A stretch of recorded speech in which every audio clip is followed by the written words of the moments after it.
નમસ્કાર વિદ્યાર્થી મિત્રો, વર્લ્ડ ઇનબોક્સ એકેડેમી અમદાવાદ શાખામાંથી હું મિતેશ એમ સોલંકી આપનું હાર્દિક સ્વાગત કરું છું. મિત્રો, અગાઉના લેક્ચરમાં મેં આપને કહેલું કે દર અઠવાડિયે હું આપને પરીક્ષાલક્ષી અગત્યનું કરંટ અફેર્સ આપતો રહીશ.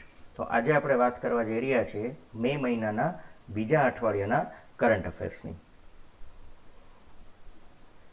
શરૂ કરીએ વાઇઝેગ ગેસ દુર્ઘટનાથી. આપ સૌ જાણો છો, થોડા સમય પહેલાં વાઇઝેગ વિસ્તારમાં એક કંપનીમાંથી એક ગેસ લીક થવાને લીધે કેટલાક લોકોએ પોતાનો જીવ ગુમાવ્યો. તો સૌ પહેલો પ્રશ્ન એ બને કે કયો વાયુ લીક થયો હતો? તો આપ જાણો છો તેનું નામ છે સિરીન વાયુ અથવા તો સિરીન ગેસ. કયા પ્લાન્ટમાંથી આ ગેસ જે છે તે લીકેજ થયો હતો? તો તે કંપનીનું નામ છે એલજી પોલિમર્સ. સિરીન જે ગેસ છે તેનું વૈજ્ઞાનિક નામ શું છે? તો તે કોમ્બિનેશન ઉપર આધાર રાખે છે. વિનાઇલ બેન્ઝીન પણ હોઈ શકે, ઇથાઇલ બેન્ઝીન પણ હોઈ શકે અને ફિનાઇલ બેન્ઝીન પણ હોઈ શકે. મુખ્યત્વે તેમાં બેન્ઝીન રહેલું છે. આ જે સિરીન ગેસ છે તે રંગવિહીન અને ગંધવિહીન હોય છે અને તેના લીધે જ કદાચ આસપાસના લોકોને ખ્યાલ પણ નહીં આવ્યો હોય કે કોઈ એક ઝેરી વાયુ અત્યારે વાતાવરણમાં ફેલાઈ ચૂક્યો છે અને તે તેમના શ્વસનતંત્રમાં અથવા તો શ્વાસમાં આવી ગયો. સિરીન વાયુ મુખ્યત્વે કોને અસર કરે છે? તો તે આપણા જ્ઞાનતંતુ અથવા તો ચેતાતંત્રને અસર કરે છે. પરિણામે શરૂઆતમાં વ્યક્તિ જે છે તે બેહોશ થઈ જાય છે અને ઘણીવાર પોતાનો જીવ પણ ગુમાવે છે અને સમાચારમાં આપણે જાણ્યું કે કેટલાક લોકોએ પોતાનો જીવ પણ ગુમાવ્યો. બીજી વાત કરીએ યુએનઈપીના ગુડવિલ એમ્બેસડોર માટેની. તો પહેલાં તો યુએનઈપી એટલે શું એ આપણને ખબર હોવી જોઈએ. યુએનઈપી એટલે યુનાઇટેડ નેશન્સ એન્વાયરમેન્ટ પ્રોગ્રામ, મતલબ કે પર્યાવરણ સંબંધિત અભિયાન ચલાવતી આ એક શાખા છે યુએનની. તો ગુડવિલ એમ્બેસડર તરીકે કોની નિમણૂક કરવામાં આવી? તો એ છે દિયા મિર્ઝા. બહુ જાણીતું નામ છે, આપ જાણો છો દિયા મિર્ઝા એ ભારતમાં હોલિવૂડના જાણીતા અભિનેત્રી છે. ક્યાં સુધી દિયા મિર્ઝા આ જવાબદારી નિભાવશે? તો એ છે વર્ષ 2022 સુધી. હવે તમને કદાચ એવું થતું હશે કે યુએનના એમ્બેસડોર બનવાથી ઘણું બધું મહેનતાણું મળતું હશે, પણ એવું નથી. ગુડવિલ એમ્બેસેડર તરીકે જે વ્યક્તિ કામ કરે તેમને કોઈ મહેનતાણું આપવામાં આવતું નથી. કાર્યકાળ કેટલો હોય કોઈ પણ ગુડવિલ એમ્બેસેડરનો? તો એ જનરલી નિમણૂકથી 2 વર્ષ હોય, એટલે 2020માં નિમણૂક થઈ તો 2022 સુધી તેઓ આ જવાબદારી નિભાવશે. અને દિયા મિર્ઝાનું એક બહુ જાણીતી જે ભૂમિકા છે, એમણે એક બહુ સરસ અભિયાનમાં પોતાની ભૂમિકા ભજવેલી. એ અભિયાનનું નામ પણ યાદ રાખી લેજો, બીટ ધ પોલ્યુશન, મતલબ કે પ્રદૂષણને હરાવવાનું છે. આ એક અભિયાનમાં તેમની ભૂમિકા ખૂબ સરાહનીય રહી ચૂકી છે. હવે આવે છે વિશ્વ થેલેસેમિયા દિવસની ઉજવણી. તો આ દિવસ કઈ તારીખે ઉજવાય છે? તો યાદ રાખજો, દર વર્ષની 8મી મે એ વિશ્વ થેલેસેમિયા દિવસ તરીકે ઉજવાય છે. વર્ષ 2020ની આ દિવસની થીમ શું હતી? તો ખૂબ લાંબી થીમ છે મિત્રો, એટલે ઘણા વિદ્યાર્થી મિત્રો તો એવું પણ વિચારી લે કે આને શું યાદ રાખવાનું, આટલું તો વિકલ્પ લાંબો છાપી જ ન શકાય. પણ છતાંય એકવાર સાંભળી લેવાનું. The dawning of a new era for thalassemia, time for a global effort to make novel therapies accessible and affordable to the patients. આ વર્ષની થીમ છે. આ દિવસ ઉજવવાની શરૂઆત ક્યારથી થઈ? તો વર્ષ 1994થી દુનિયામાં આ દિવસ જે છે તે ઉજવવાની શરૂઆત થઈ.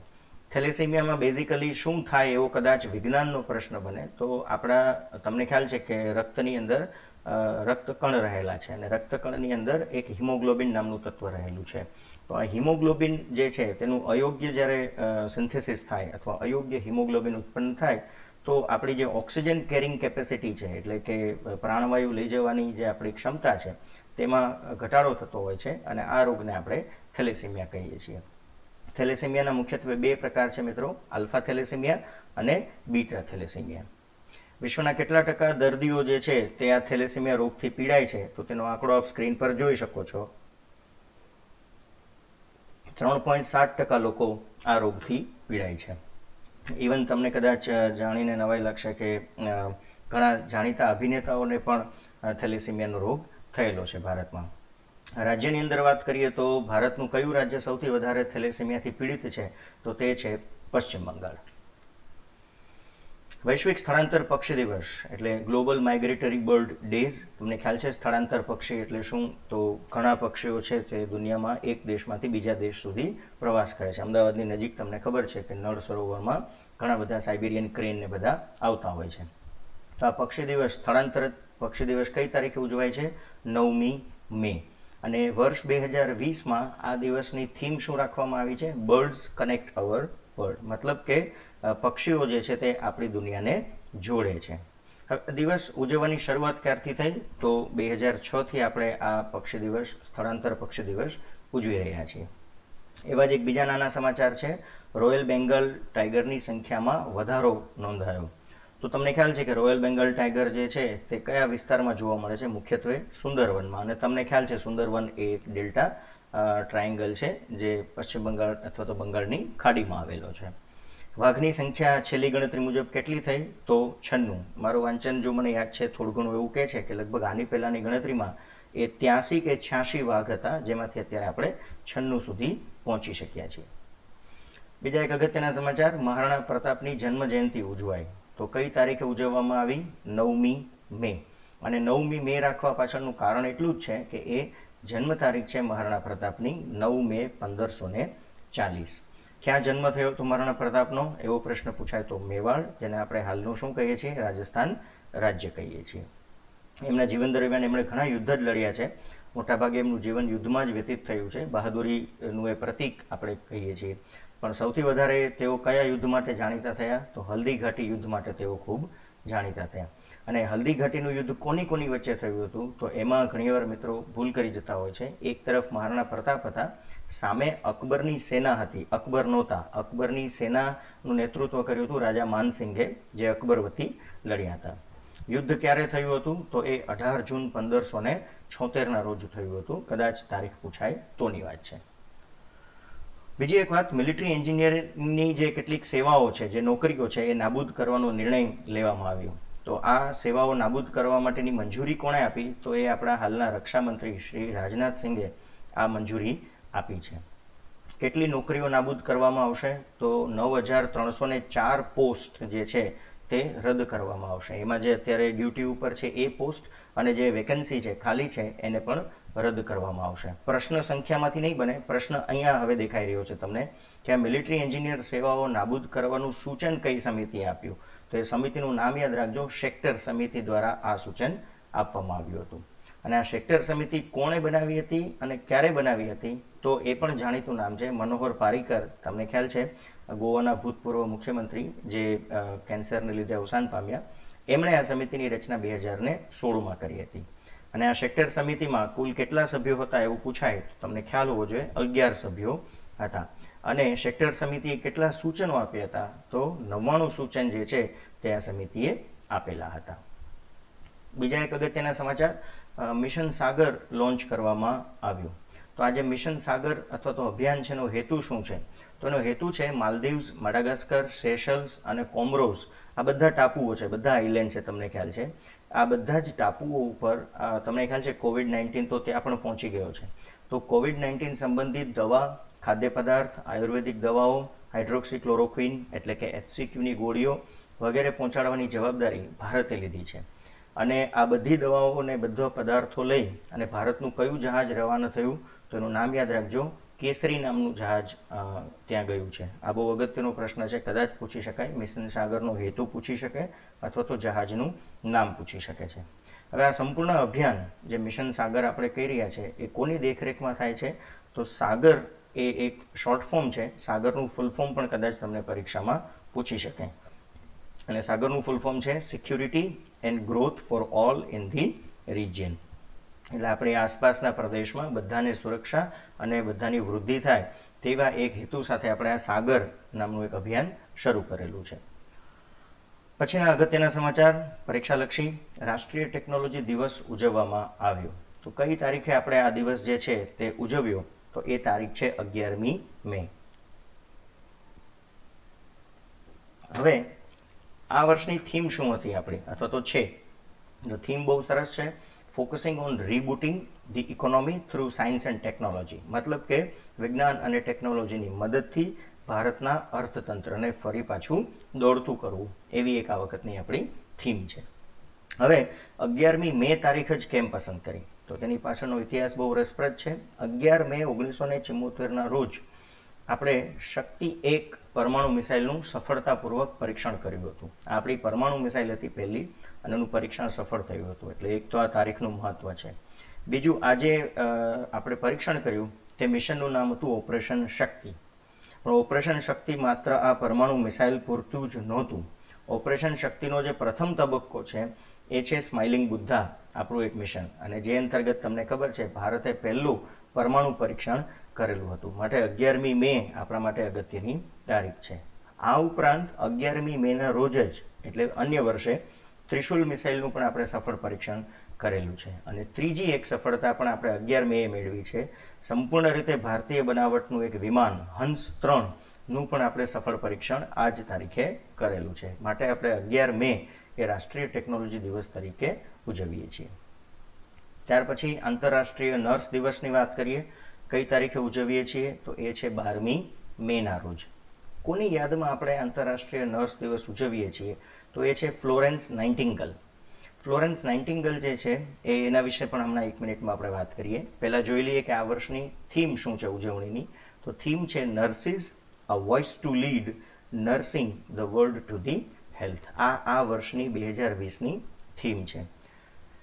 ફ્લોરેન્સ નાઇટિંગેલની આ કેટલામી જન્મજયંતિ ઉજવી રહ્યા છે તો વર્ષ 2020માં આપણે એમની 200મી જન્મજયંતિ ઉજવી રહ્યા છીએ. અને આ ફ્લોરેન્સ નાઇટિંગેલનું એક બીજું પણ નામ છે, હુલામણું નામ, એ છે લેડી વિથ ધ લેમ્પ. એવું કહેવાય છે કે યુદ્ધમાં ઘાયલ થયેલા સૈનિકોને પોતે રાત્રે ફાનસ લઈને એ દરેક દર્દીની તપાસ કરવા માટે તેઓ જાતે નીકળતા, અને એટલા માટે જે ફાનસ લઈને નીકળતા રાત્રે એટલે એમના માટે એક ઉપનામ બનાવી દેવામાં આવ્યું, લેડી વિથ ધ લેમ્પ. અને તેમનું મૂળ વતન જે છે તે ઇટલી હતું.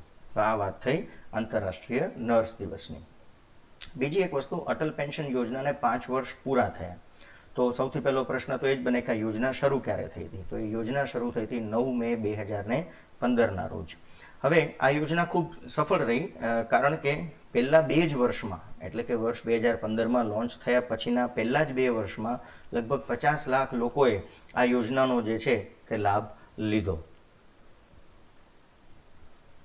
અને ત્રીજા વર્ષે 100 લાખ લોકોએ આ યોજનાનો લાભ લીધો. હવે હકીકતમાં જ્યારે આ યોજના લોન્ચ થઈ ત્યારે ધ્યેય એવો હતો કે 5 વર્ષની અંદર આપણે લગભગ 1.5 કરોડ લોકોને આ યોજનાનો લાભ આપશું. પણ 5 વર્ષ પહેલાં એટલે કે ચોથા વર્ષના અંતે જ આપણે આ ધ્યેય પ્રાપ્ત કરી લીધો અને 1.5 કરોડ લોકોને અટલ પેન્શન યોજનાનો લાભ આપી દીધો. હવે આ યોજનાનો લાભ લેવા માટે કોઈ વ્યક્તિની વયમર્યાદા કેટલી એવો પ્રશ્ન બની શકે. તો એ છે 18 થી 40 વર્ષની ઉંમરનો વ્યક્તિ અટલ પેન્શન યોજનાનો લાભ લઈ શકતો હોય છે. અને જો કોઈ વ્યક્તિ આ લાભ લેશે તો તેમને ન્યૂનતમ પેન્શન કેટલું મળશે તો મહિને 1000થી લઈ અને 5000 રૂપિયા મહત્તમ સુધી તેમને પેન્શન દર મહિને મળી શકે છે. એ ડિપેન્ડ કરે છે તમે કેટલામાં વર્ષે આ યોજનામાં દાખલ થાવ છો. 18માં વર્ષે દાખલ થાવ છો તો 5000 સુધી મળવાની તમને તક છે. તમે 35 પછી દાખલ થાવ છો તો તમે 1000 તરફ તમારો આંકડો જે છે તે રહેશે. પેન્શન ક્યારથી મળશે તો 18 થી 40 વર્ષનો વ્યક્તિ આ યોજનામાં જોડાઈ શકે છે, પરંતુ પેન્શન મળવાની શરૂઆત જ્યારે વ્યક્તિના 60 વર્ષ પૂરા થાય ત્યાર પછી દર મહિને તેમને પેન્શન મળવાની શરૂઆત થતી હોય છે. અને એક અઘરો પ્રશ્ન અહીંથી બનાવવો હોય તો આ બની શકે કે અટલ પેન્શન યોજના જે છે તે કઈ યોજનાના સ્થાને શરૂ કરવામાં આવી.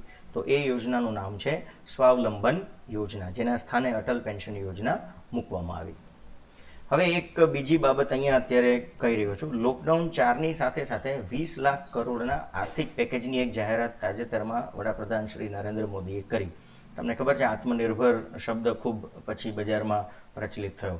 તો અહીંથી કેટલાક પ્રશ્નો નીકળી શકે છે, જેમ કે જાહેરાત કોણે કરી ને ક્યારે કરી. તો એ તો બહુ સહેલો પ્રશ્ન છે કે 12મી મે વડાપ્રધાન શ્રી નરેન્દ્ર મોદીએ કરી આ તારીખ. અને લોકડાઉન 3 ક્યારે પૂર્ણ થઈ રહ્યું છે તો લોકડાઉન 3 જે છે તે આવતીકાલે એટલે કે 17મી મેના રોજ પૂરું થઈ રહ્યું છે. પણ નરેન્દ્ર મોદીએ પોતાની સ્પીચમાં 5 પિલરની વાત કરી હતી. એ મને લાગે છે કદાચ પરીક્ષામાં પૂછી શકે. તો આ 5 પિલર કયા કયા? તો પહેલું, તેમના કહેવા પ્રમાણે આપણે જે નાણાકીય બદલાવ હવે લાવવા જઈ રહ્યા છે તેને લીધે ભારતનું અર્થતંત્ર એક ક્વોન્ટમ કૂદકો મારવાની તૈયારીમાં છે, અથવા તો એ દિશામાં આપણે આગળ વધવાનું છે. બીજું એમણે કહ્યું કે ભારતની અંદર ઇન્ફ્રાસ્ટ્રક્ચર હવે આપણે વધારવું જોઈએ, જે આપણા આધુનિક ભારતની એક ઓળખ બની રહે. મોડર્ન ઇન્ડિયાની આઈડેન્ટિટી શું હશે તો કે ઇન્ફ્રાસ્ટ્રક્ચર હશે. ત્રીજું એમણે કીધું કે આપણા જેટલા પણ તંત્રો છે, આપણી જેટલી પણ સિસ્ટમ્સ છે એ હવે ટેકનોલોજી ડ્રીવન એટલે કે ટેકનોલોજી દ્વારા નિયંત્રિત અને ટેકનોલોજી આધારિત બને તો ભારત જે છે તે ખૂબ ઝડપથી આગળ વધી શકે. ચોથો આ શબ્દ પણ ખૂબ પ્રચલિત છે, આત્મનિર્ભર. તો આત્મનિર્ભર ભારત બનાવવા માટે આપણે બીજા ઉપર આધાર રાખવાની જરૂર નથી. ભારતની જનસંખ્યા એટલે કે ડેમોગ્રાફી જ ભારતનો શક્તિ સ્ત્રોત છે અને તેના આધારે જ આપણે ભારતને આત્મનિર્ભર બનાવશું. અને પાંચમી વાત જે બજારની બેઝિક પોલિસી હોય કે ભાઈ માંગ અને પુરવઠાના ચક્ર ઉપર આપણે ધ્યાન આપવાનું રહેશે. ડિમાન્ડ ઊભી થશે તો આપણે સપ્લાય તરફ ધ્યાન આપશું, સપ્લાય વધારવી હશે તો પ્રોડક્શન ઉપર ધ્યાન આપવું પડશે અને એવી રીતે આપણું અર્થતંત્રની સાયકલ જે છે તે ફરીથી ચાલતી થશે. આજે પેકેજ જાહેર કરવામાં આવ્યું 20 લાખ કરોડ, તો એ આપણા ભારતના જીડીપીના અંદાજે કેટલા ટકા છે? તો એ છે ભારતના કુલ જીડીપીના અંદાજે 10%. વડાપ્રધાન શ્રી નરેન્દ્ર મોદીએ પણ શબ્દ અંદાજિત શબ્દ વાપરેલો હતો. એક્ઝેક્ટ ફિગર છે 9.28%. તમારે નોટ કરવું હોય તો કરી લેજો. જીડીપીના કેટલા ટકા? તો એ છે 9.28%. અને બીજો એક શબ્દ પણ એમણે કહ્યો જેના ઉપર એમણે ભાર આપવાની વાત કરી, વોકલ ફોર લોકલ, એટલે કે સ્થાનિક બજારને આપણે મહત્વ આપવું જોઈએ. ભારતમાં બનતી વસ્તુઓ, આપણી આસપાસ બનતી બાબતો અને ઉત્પાદનોની આપણે ખરીદી કરવી જોઈએ. એક નાના એવા સમાચાર છે, જલ જીવન મિશનની શરૂઆત. તો આ મિશનનો હેતુ શું છે? તો કે ભાઈ પીવાના પાણીની જરૂરિયાત પૂરી પાડવા માટે એક આ અભિયાનની શરૂઆત થઈ છે. કયા રાજ્યો માટે આ મિશનની શરૂઆત થઈ છે? તો એ છે જમ્મુ કાશ્મીર અને હરિયાણા. અને આ મિશન ક્યાં સુધીમાં પૂરું કરવાની વાત છે? તો એ છે વર્ષ 2022. ભવિષ્યના સમાચાર છે પણ મને અગત્યના લાગ્યા એટલે અહીંયા લઈ લીધા છે. બીજું, ગ્લોબલ ન્યુટ્રિશન રિપોર્ટ 2020 બહાર પાડવામાં આવ્યો, વૈશ્વિક પોષણ અહેવાલ જેને આપણે કહીએ. તો કોના દ્વારા આ અહેવાલ જાહેર કરવામાં આવ્યો? તો એ છે WHO, વર્લ્ડ હેલ્થ ઓર્ગેનાઇઝેશન. હવે આ રિપોર્ટમાં ભારત માટે શું કહેવામાં આવ્યું? તો ભારત માટે બહુ સારા સમાચાર નથી. આ અહેવાલ પ્રમાણે ભારતે 2025 સુધીમાં પોષણ અંગેના જે આપણે નક્કી કરેલા ધ્યેય છે તે પ્રાપ્ત કરી શકીએ તેવી સ્થિતિમાં નથી. અને એવું તારણ આપવા પાછળનું કારણ શું છે? તો કે ભારતમાં સ્થાનિક સ્તરે ખૂબ જ અસમાનતા જોવા મળે છે. પછી આર્થિક અસમાનતા હોઈ શકે, સામાજિક અસમાનતા હોઈ શકે, આરોગ્યની અસમાનતા હોઈ શકે, વગેરે વગેરે. અને ઉપરાંતમાં બીજું, ભારતની અંદર આજે પણ કુપોષણનો પ્રશ્ન ખૂબ મોટો છે. એટલે એવા સંજોગોમાં આપણે આપણા ધ્યેય 2025માં પ્રાપ્ત કરશું એવું દેખાતું નથી. ત્યાર પછી છે ગ્લોબલ એનર્જી ટ્રાન્ઝિશન ઇન્ડેક્સ. તો આ સૂચકાંક કોણે જાહેર કર્યો? ઇન્ડેક્સ એટલે કે સૂચકાંક. તો એ ઇન્ડેક્સ જાહેર કરનાર સંસ્થા છે વર્લ્ડ ઇકોનોમિક ફોરમ. અને કયા અહેવાલમાં આ સૂચકાંક જાહેર થયો? તો એ છે ગેટ ઇન્ડેક્સ. ગેટ ઇન્ડેક્સ એટલે ગ્લોબલ એનર્જી ટ્રાન્ઝિશન ઇન્ડેક્સ અહેવાલમાં આ બાબત જાહેર થઈ. અહેવાલ પ્રમાણે અથવા તો સૂચકાંક અનુસાર ભારતનો ક્રમ જોઈએ તો 74th એટલે કે 74મો છે. અને એ સારી બાબત છે. ગયા વર્ષ કરતાં અથવા તો ગયા સૂચકાંક કરતાં આપણો જે ક્રમ જે છે તે આગળ વધ્યો છે. હવે આ ઇન્ડેક્સ જ્યારે તૈયાર થતો હોય ત્યારે કયા પરિબળોને ધ્યાનમાં લેવામાં આવે? તો ત્યારે મુખ્યત્વે 3 પરિબળને ધ્યાનમાં લેવામાં આવે કે દેશ ઉર્જા સુરક્ષા બાબતે કેવા પગલાં ભરે છે, ઉર્જા વૃદ્ધિ એટલે કે વિકલ્પો કેવા વિકસાવે છે, અને ઉર્જાના વિકલ્પોને વિકસાવતી વખતે પર્યાવરણીય બાબતોનો કેટલો ખ્યાલ રાખે છે. એ 3 બાબતના આધારે ઇન્ડેક્સ તૈયાર થતો હોય છે. લગભગ 115 દેશોનું સર્વેક્ષણ કર્યું અને એમાંથી આપણો ક્રમ 74મો છે. પ્રથમ ક્રમ ઉપર કયો દેશ છે એવો પ્રશ્ન કદાચ પૂછે તો એ છે સ્વીડન. હવે ભારતના ક્રમમાં સુધારો થવા પાછળના મુખ્ય 2 કારણો, જે આ ઇન્ડેક્સમાં આપણો ક્રમ આગળ વધ્યો એની પાછળ 2 કારણો જવાબદાર છે. એક છે LED બલ્બ. તમને ખ્યાલ છે કે ભારતમાં મોટા પ્રમાણમાં LED બલ્બ આપણે ઉપયોગ કરવાનું એક અભિયાન શરૂ કરેલું. અને બીજું છે સ્માર્ટ મીટર. તો સ્માર્ટ મીટરને લીધે વીજ ચોરી જે છે તે અટકી ગઈ. ત્યાર પછી આવે છે ભારતે SCO મિટિંગમાં ભાગ લીધો. તો SCO એટલે શું એ તમને ખ્યાલ જ છે, શાંઘાઈ કોઓપરેશન ઓર્ગેનાઇઝેશન. તો એ મિટિંગમાં આપણે ભાગ લીધો. ભારતનું પ્રતિનિધિત્વ કોણે કર્યું એવું કદાચ પ્રશ્ન બને તો એ છે S જયશંકર. યાદ રાખજો, COVID-19ને લીધે આ વખતે આપણે આપણું પ્રતિનિધિત્વ જે છે તે વિડીયો દ્વારા કરેલું છે, મતલબ કે SCOની મિટિંગમાં આપણે ગયા નથી. હવે કયા મુદ્દા પર ચર્ચા કરવામાં આવી? તો SCOમાં મુખ્યત્વે 2 મુદ્દા પર ચર્ચા કરવામાં આવી. એક કોવિડ-19ના ફેલાવા અંગે અને મહામારી અંગે કરવામાં આવી. બીજી મહત્વની જે ચર્ચા કરવામાં આવી એ હતી કે બીજા વિશ્વયુદ્ધને 75 વર્ષ પૂરા થઈ રહ્યા છે અને સાથે સાથે યુએનની સ્થાપનાને પણ 75 વર્ષ પૂરા થઈ રહ્યા છે. તો તે અંગેની એક અગત્યની ચર્ચા થઈ. હવે પછીની એસસીઓ મિટિંગ ક્યાં યોજાશે એ કદાચ આવનારી પરીક્ષાનો પ્રશ્ન બની શકે, તો એ છે સેન્ટ પીટર્સબર્ગ, રશિયામાં બીજી એસસીઓ મિટિંગ જે છે તે યોજાશે. અને તમે તારીખ પણ નોટ કરી શકો છો. મારા ખ્યાલ મુજબ એ 9મી-10મી જૂન 2020માં રશિયામાં યોજાશે. એસસીઓની સ્થાપના વિશે થોડી વાત કરી લઈએ. તો એસસીઓ એ બહુ જૂની સંસ્થા નથી, સંગઠન નથી. વર્ષ 2003માં આ સંગઠનની જે છે તે સ્થાપના કરવામાં આવી. એના કુલ સભ્ય દેશો જે છે તે 8 છે. અને એમાં ભારતની વાત કરીએ તો 2017માં ભારત અને પાકિસ્તાન બંનેને એસસીઓમાં સ્થાન મળ્યું. એટલે ઓરિજિનલી એસસીઓ જ્યારે બન્યું ત્યારે એમાં માત્ર 6 દેશ હતા. ત્યાર પછી ભારત અને પાકિસ્તાન જે છે તે ઉમેરાઈ ગયા. બાકીના દેશોના નામ તમે સ્ક્રીન ઉપર જોઈ શકો છો. કઝાકસ્તાન છે, તાજિકિસ્તાન છે, કિર્ગિસ્તાન છે, ચીન છે, રશિયા છે, પાકિસ્તાન, ઉઝબેકિસ્તાન અને આપણું ભારત, એમ કરીને 8 સભ્યો ત્યાં જોવા મળે છે. World economic situation and prospectus report, તો આ પણ એક અહેવાલ જાહેર કરવામાં આવ્યો. કોણે અહેવાલ જાહેર કર્યો? તો એ અગેઇન સંયુક્ત રાષ્ટ્ર એટલે કે યુનાઇટેડ નેશન્સ દ્વારા જાહેર થયો.